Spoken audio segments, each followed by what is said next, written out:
Juan Kapitulo 6, versikulo 35. Si Jesus miingon kanila, "Ako mao ang pan nga naghatag sa kinabuhi. Ang muari kanako dili nagayod gutomon, ug ang mutuo kanako dili nagayod uhawon." Ang mga puno Pan sa kinabuhi. maglikon unta sa mong pagtuo ug gagakabi sa pagtuman sa imong mahal nga kasuguan. Ang Ginoo manaakan ninyo. Santo sa Ebanghelyo sumala ni San Mateo. Pagkita ni Jesus sa katawhan, mitunga siya sa bungtod, milingkod didto. Unya may aliron kaniya ang iyang mga tinunan, o gitudluan niya sila nining musunod. Bulahan ang miila nga sila kabus sa butang espirituhanon, kay ila ang giharian sa langit. Bulahan ang nagsubo, kay lipayon sila sa Dios. Bulahan ang mapausanon, kay makadawat sila sa gisaad niya. Bulahan ang nagtinguha sa pagtumas kaubuton sa Dios, kay tagbawon niya sila. Bulahan ang maluluyon, kay kaluyan sila sa Dios. Bulahan ang putli o kasing-kasing, kay makita sila sa Dios. Bulahan ang naningkamot, nga managdait ang katawhan, kay isipon sila sa Dios nga iyang mga anak. Bulahan ang gilutos tungod sa ilahang pagsunod sa kabubuton sa Dios, kay ila ang giharian sa langit. Bulahan kamo kung bugal-bagalan, daog-daogon sa mga tao, butang-butangan sa tanang matang sa kadautan tungod kanako. Paglipay, pagmaya kamo, kay dako ang ganti gitagana kanyo dito sa langit. Tingon usab nila ni ini pagpasipala ang mga propeta nga nahiuna kaninyo. Ang Ebanghelyo sa Ginoo.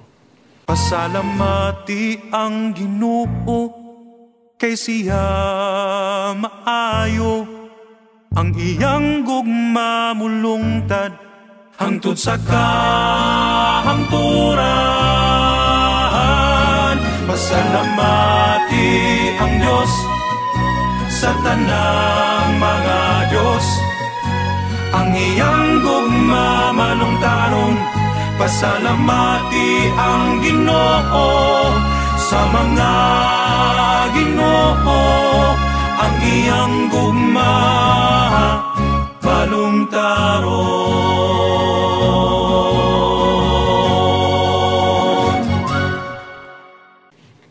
Sharing in God's traits. Ang Ebanghelyo, nagkumpara ni Jesus o ni Moises.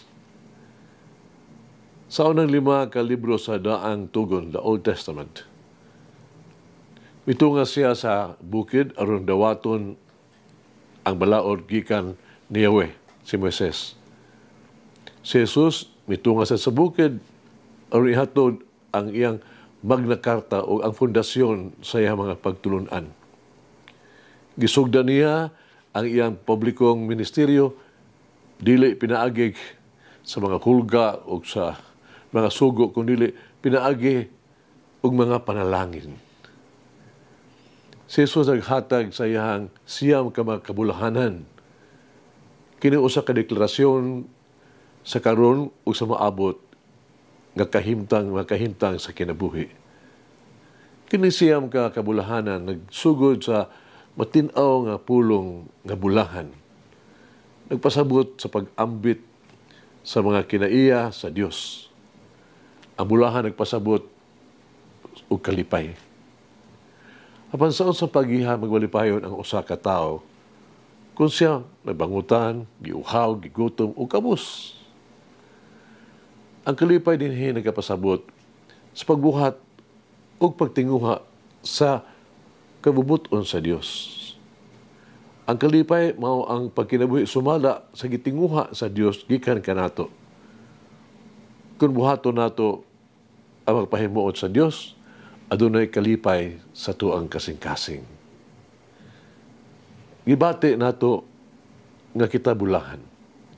Kitungod kay nagkinabuhi kita sumala sa gusto sa Dios.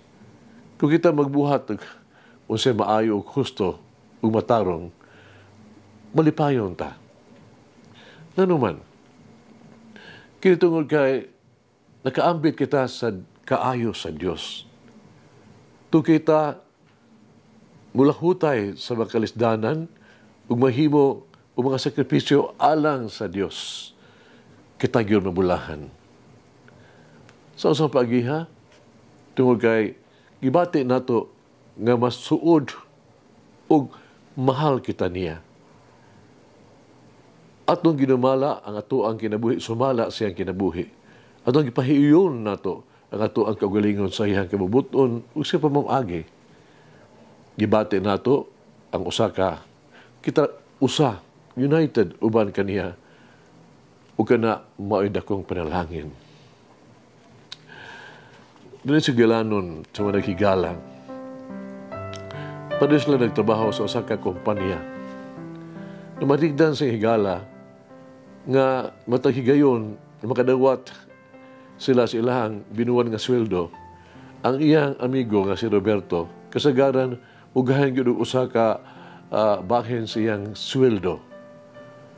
Iyang gikwenta ang mga 10% siyang sweldo, gibahin niya ang 10% sa tulog ka bahin.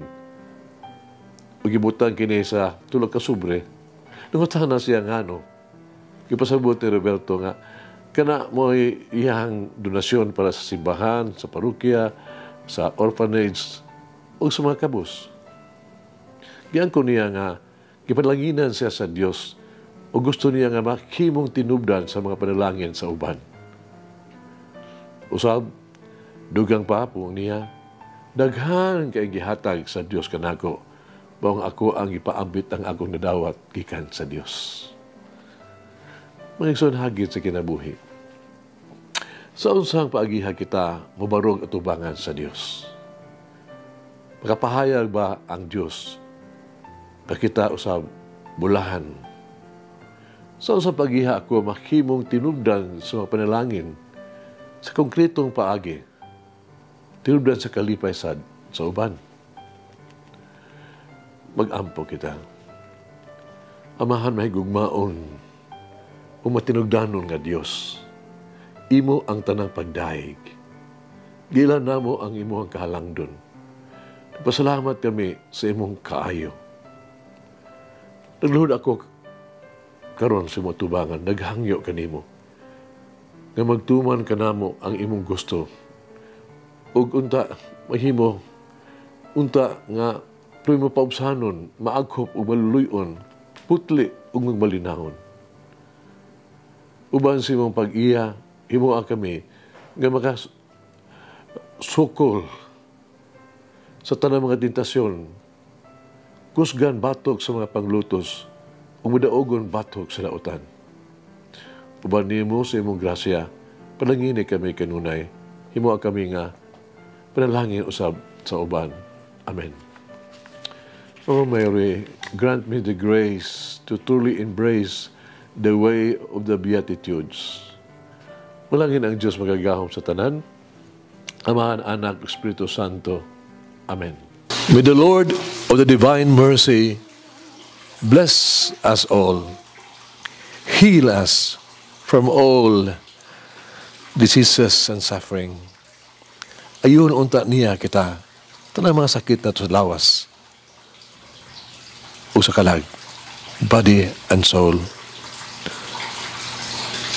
In the name of the Father, the Son, and of the Holy Spirit. Jesus, I trust in you. Amen. Whoever eats the bread of life will never hunger, says the Lord.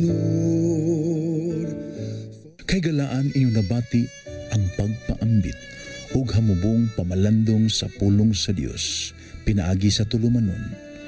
Pan sa kinabuhi nga gidumala ni Monsignor Daddy Silva. Hangtod na usab sa sunod higayon, daghang salamat. The bread of life.